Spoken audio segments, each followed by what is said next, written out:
నామమునకు మహిమ చెల్లును గాక. మరొక వాగ్దానంతో మీ ముందుకు రావడానికి ప్రభు చెప్పిన కృపటువంటి ప్రభుని నేను కనపరుస్తున్నా. ఈవేళ ప్రభు మనకి ఇస్తున్నటువంటి వాగ్దానం కీర్తనల గ్రంథం 66వ కీర్తన 20వ వాక్యాన్ని ప్రభు మీకు వాగ్దానానికి ఇస్తున్నాను. దేవుడు నా ప్రార్థనను త్రోసివేయలేదు, నా యొద్ద నుండి తన కృపను తొలగింపలేదు, ఆయన సన్నుతింపబడును గాక. హల్లెలూయా. నిజమే కదా, దేవుడు ఎంత ఘనమైన వాడు. మీరు అందరూ ప్రార్థన చేస్తున్నారు. మీలో కొద్దిమందికి ప్రార్థన వచ్చు, మరి కొద్దిమందికి ప్రార్థనలు రాదు. మీరు ఎప్పుడో ఒక విషయాన్ని గుర్తుపెట్టుకోండి, మీ ప్రేయర్ లైఫ్ మాత్రం చాలా జాగ్రత్తగా కాపాడుకోండి. ఒక క్రైస్తవుని ఊపిరి, ఒక క్రైస్తవుని ఆలోచన, ఒక క్రైస్తవుని యొక్క ఘనత ఏదైనా ఉన్నది అంటే అది ప్రార్థన జీవితం. ప్రార్థనా జీవితం లేని క్రైస్తవుడు తన క్రైస్తవ బ్రతుకును, క్రీస్తు వలె ఉన్న తన పోలికను, క్రీస్తు వలె ఉన్న తన జీవితాన్ని కొనసాగించలేడు. ఎప్పుడు కూడా మన జీవితంలో ఒక బలమైన ప్రేయర్ లైఫ్ అంటూ మనకు ఉండాలండి. దేవునికి స్తోత్రం. ఎందుకోనంటే ప్రార్థనను మనం చేస్తూ ఉంటే దేవుడు మన ప్రార్థనలు ఎన్నడూ త్రోసివేయడు. ప్రార్థనలో నుండి వచ్చేదే దేవుని కృప. హల్లెలూయా. ఆ కృపను దేవుడు ఎన్నడూ మన యొద్ద నుండి తొలగించడు. అందుకని మీరు ఎప్పుడు గుర్తుపెట్టుకోవాలి, ఉదయకాల ప్రార్థన, సాయంత్రం వేళ ప్రార్థన మీరు ఎప్పుడు చేస్తూ ఉండాలి. నిత్యం ప్రేయర్ చేయాలి, నిత్యం దేవుని సన్నిధిలో గడపాలి, నిత్యం మీ బ్రతుకులను, మీ భవిష్యత్తులను, మీ జీవితాలను దేవునికి అప్పగించుకుంటూ ఉండాలి.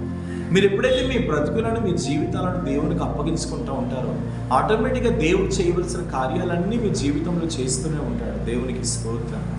ఈవేళ అందుకనే దేవుడు నీతో అంటున్నాడు, నువ్వు చేస్తున్న ప్రార్థన నేను వింటున్నాను. మీలో కొద్దిమంది వేదన పడుతున్నారు, దేవా నా ప్రార్థన వింటం లేదా, నువ్వు నా ప్రార్థన వింటే నా బ్రతుకు ఎందుకు ఇలా ఉంటుంది, నువ్వు నా ప్రార్థన వింటే నా జీవితం ఎందుకు ఇలా ఉంటుంది, నువ్వు నా ప్రార్థన వింటే నా భవిష్యత్తు ఎందుకు ఇలా ఉంటుందని దేవుడు చాలామంది క్వశ్చన్ చేస్తున్నారు.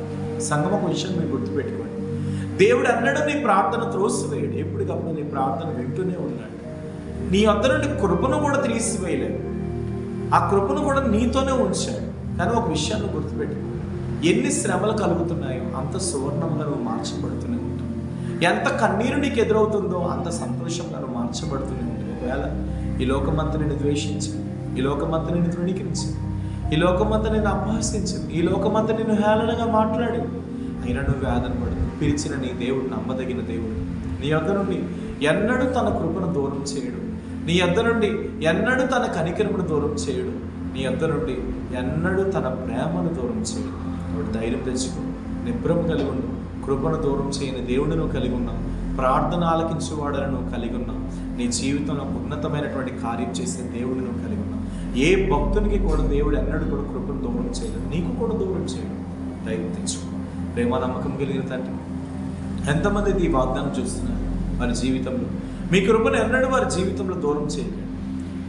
వారి జీవితంలో నీ కృప బహు బలముగా ఉండను కాక, వారి జీవితంలో నీ కృప బహు బలముగా ఉండను కాక, వారి బ్రతుకుల్లో నీ కృప బహు బలముగా ఉండను కాక. చేయవలసిన అద్భుతాలన్నీ మీరు జరిగించండి, జరగవలసిన అద్భుతాలన్నీ మీరు చేయండి. వారి బ్రతుకుల్లో, వారి భవిష్యత్తులో ప్రభా ఏదైతే ప్రభావ జరగాలో అవన్నీ యేసు నామంలో ఒక ఉన్నతమైనటువంటి ప్రణాళిక చొప్పున నెరవేర్పులోనికి వచ్చును కాక. కనికరం చేత నింపండి, ఆశీర్వదించండి. వెలుచున్న మార్గంలో, అనారోగ్య సమస్యల్లో, భయంకరమైన దుర్దినాల్లో వారికి మీరు తోడుగా ఉండమని ప్రార్థిస్తాం. యేసు నామం నీ ప్రార్థన అడుగుచున్నాం. God bless you. నిశ్చయంగా ప్రభు కృప మీకు తోడుగా ఉంది.